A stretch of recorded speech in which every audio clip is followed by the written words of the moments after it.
उधमपुर लोकसभा हलके से कांग्रेस उम्मीदवार चौधरी लाल सिंह आज कागजात नामजदगी दाखिल करेंगे। वो कठुआ में कागजात नामजदगी दाखिल करेंगे।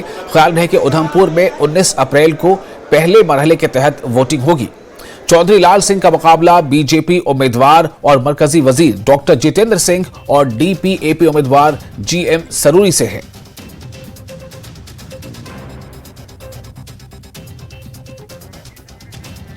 और चरणजीत हमारे साथ जुड़ चुके हैं इस खबर पर ज्यादा जानकारी के साथ। चरणजीत, आज चौधरी लाल सिंह को नॉमिनेशन फाइल करना है, क्या शेड्यूल तय हुआ है? कितने बजे वो नॉमिनेशन फाइल करने पहुंचेंगे? उससे पहले वो कहां जाएंगे? और क्या आज कोई सभा भी होगी?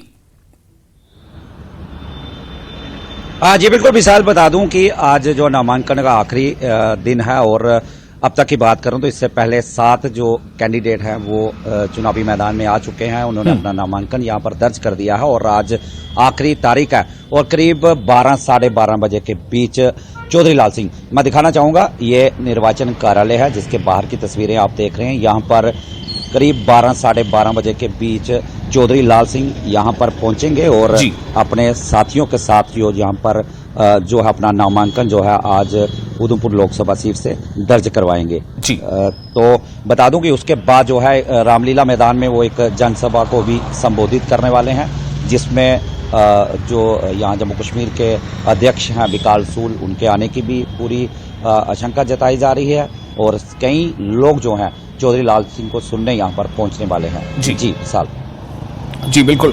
तो चरणजीत, आज चूंकि आपने बताया कि आखिरी दिन है, तो कुल मिलाकर देखा जाए कि जो उधमपुर की जो सीट है, इसको लेकर जितने भी नॉमिनेशन फाइल होने थे आज ही वो सारे फाइल हो जाएंगे, चाहे वो कोई इंडिपेंडेंट हो या कोई भी हो। आपने बताया कि अब तक कुल 7 नॉमिनेशन फाइल हो चुके हैं। चौधरी लाल सिंह का आज 8वां होगा। क्या महसूस कर रहे हैं आप? कितनी सरगर्मी बढ़ गई है उधमपुर ये जो लोकसभा क्षेत्र है उसमें? और दो कहीं ना कहीं देखा जाए तो चौधरी लाल सिंह और उधर डॉक्टर जितेंद्र सिंह, कैसी टक्कर होने की उम्मीद जता रहे हैं आप?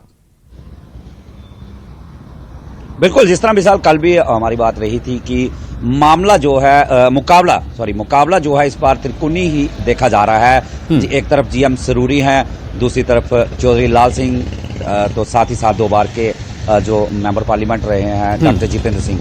ये 3 बड़ी जो चेहरे हैं जे मैदान में पूरी तरह से आ चुके हैं। और कल भी जिस तरह से जितेंद्र सिंह की एक रैली थी वो हीरानगर में थी और लाल सिंह जो है अपने कई इलाकों में अपने जो क्षेत्र है, संसदीय क्षेत्र, वहां पर लगातार जो है बैठकें कर रहे हैं। और जीएम सरूरी की बात करें तो कल उन्होंने भी अपना नामांकन जो है कठुआ में दर्ज किया और पार्टी के जो फाउंडर हैं गुलाम नबी आजाद, उन्होंने भी एक रैली को यहाँ पर मुखातिब किया, यहाँ रैली जनसभा को संबोधित किया और डिमांड जो है उन्होंने अपने जो कैंडिडेट है उसके पक्ष में की है कि वोट किया जाए, वो तस्वीर बदलेंगे जम्मू कश्मीर की। तो इसी तरह हर पार्टी जो है वो अपना अपना जो एजेंडा लेकर निकली हुई है और लोगों को कहीं ना कहीं रिझाने का प्रयास जो है वो किया जा रहा है कि उनके जो कैंडिडेट है उसको जिताया जाए। तो आज एक बड़ी संभावित देखा जा रहा है कि एक लाल सिंह जो है यहाँ के स्थानीय नेता है, तो एक बड़ी तादाद में जो है वो लोगों के यहाँ पहुंचने की उम्मीद जताई जा रही है। और रामलीला मैदान जिस तरह आप तस्वीरें देख रहे हैं कि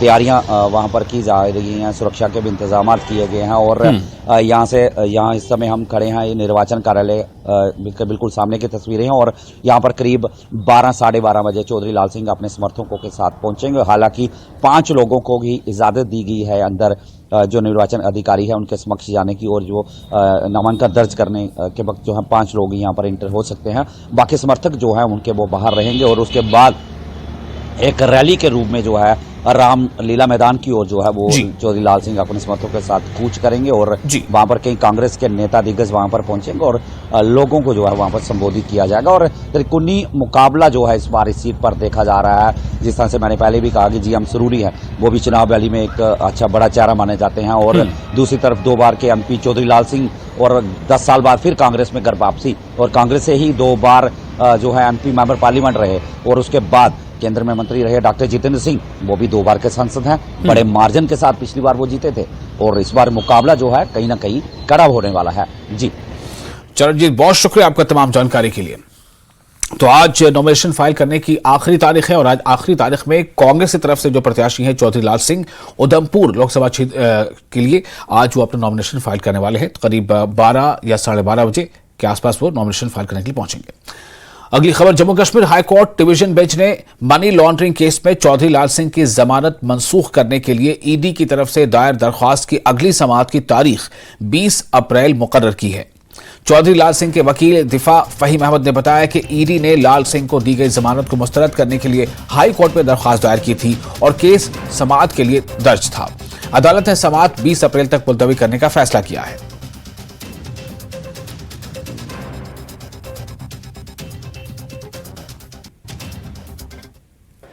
कांग्रेस पार्टी के लोकसभा प्रत्याशी चौधरी लाल सिंह पे वापस एक बार फिर से ईडी का शिकंजा कसता हुआ दिखाई दे रहा है। आज भी चौधरी लाल सिंह की जो एक ईडी ने रिक्वेस्ट की है कि जो इनकी बेल है वो कैंसिल की जाए, उसकी हियरिंग आज होनी है और उन पर हम बात करेंगे। लाल सिंह की जो काउंसिल की जो टीम है, जो वकीलों की टीम है, उनमें फहीम अहमद साहब हैं। फहीम अहमद साहब, आज जो है वो केस लिस्टेड है, क्या कुछ डिटेल है? हाँ जी, आज जो उनका केस था लिस्टेड है court of Sanjay Dhar, justice Sanjay Dhar की कोर्ट में लिस्ट है 37 नंबर पे। तो मुझे बताएं कि चौधरी लाल सिंह के खिलाफ जो उन्होंने बेल कैंसिल करने के लिए क्या बेसिस क्या रखे हैं ईडी ने अपने? बेसिस यही है कि ये ईडी ऑफेंस जो है पीएमएलए मनी लॉन्ड्रिंग का ऑफेंस है, तो इसमें बेल जो है नहीं मिलनी चाहिए थी, इनको एब्सोल्यूट बेल मिली है। यही ग्राउंड है उनका, और तो कोई बेल कंडीशन उन्होंने वायलेशन नहीं की हुई है, तो मेन यही ग्राउंड है उनका। तो अब जब एब्सोल्यूट बेल मिल जाती है तो क्या उसके बाद भी जो वो बेल कैंसिल हो सकता है? नहीं, देखें वो कोर्ट पे डिपेंड करता है, कोई कंडीशन वायलेशन ना हो तो बड़ा लिमिटेड स्कोप है कैंसिलेशन का। बाकी प्रोविजन है फॉर कैंसिलेशन, बट ऐसा होना मुश्किल है अभी। कहीं ना कहीं अब जो ईडी ने जो यहाँ पे एक अपील की है उस पे कहीं ना कहीं कैंसिलेशन भी कोर्ट के पास हक है कि वो जो बेल है उसको कैंसिल कर सकता है। कैमरामैन आशु के साथ राजेंद्र, न्यूज़ 18 जम्मू। और